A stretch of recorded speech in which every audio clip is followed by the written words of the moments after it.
સમાચાર મહેસાણાથી મળી રહ્યા છે, જ્યાં ભવાની ધામ નિર્માણ થવા જઈ રહ્યું છે અંતર્ગત એક યાત્રા પણ યોજાનાર છે। મહેસાણામાં શ્રી ભવાની ધામ નિર્માણ હેતુ યાત્રાનું આયોજન કરવામાં આવ્યું છે। યુવા ક્ષત્રિય સેના ગુજરાત પ્રમુખ અભિજીતસિંહ તરફથી પણ આ બાબતે નિવેદન આપવામાં આવ્યું છે। આગામી 18 જાન્યુઆરીએ ખેરાલુથી અંબાજી સુધી આ યાત્રા ચાલનાર છે। ખેરાલુથી અંબાજી સુધી ભવાની ધામ સંકલ્પ યાત્રા યોજવામાં આવનાર છે।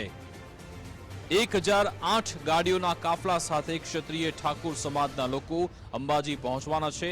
મલેકપુર રામદેવ પીર મંદિરથી પ્રસ્થાન કરશે ગાડીઓનો કાફલો અને પછી અંબાજી ધામ પહોંચશે। સમાજના ઉત્કર્ષ માટે ભવાની ધામનું નિર્માણ કરવાનો તેમનો મુખ્ય હેતુ છે।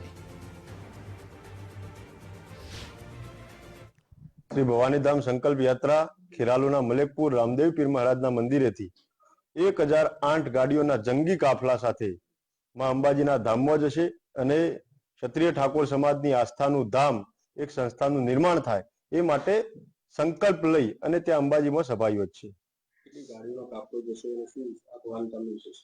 ક્ષત્રિય સમાજ વતીથી 1008 ગાડીઓનો લક્ષ્ય નિર્ધારિત કરવામાં આવ્યો છે, પણ 1008 થી પણ વધુ ગાડીઓના જંગી કાફલા સાથે આ યાત્રા યોજાશે।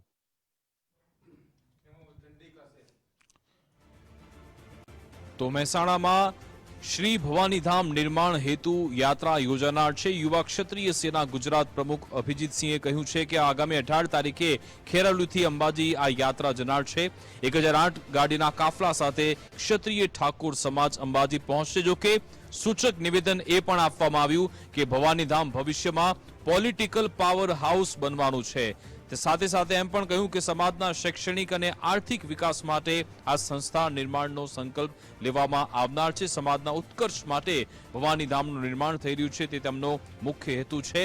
1008 ગાડીઓના કાફલા સાથે ક્ષત્રિય ઠાકોર સમાજના લોકો અંબાજી પહોંચવાના છે। 18 જાન્યુઆરીએ આ યાત્રા જનાર છે। ખેરાલુથી આ યાત્રાની શરૂઆત થશે। સમાજના શૈક્ષણિક અને આર્થિક વિકાસ માટે સંસ્થા નિર્માણનો સંકલ્પ લેવામાં આવનાર છે। યુવા ક્ષત્રિય સેના ગુજરાત પ્રમુખ અભિજીતસિંહ બારડે આજે આ પ્રેસ કોન્ફરન્સ કરી હતી। તેમણે કહ્યું કે મલેકપુર રામદેવ પીર મંદિરથી ગાડીઓનો કાફલો પ્રસ્થાન કરશે અને પછી તે અંબાજી પહોંચશે।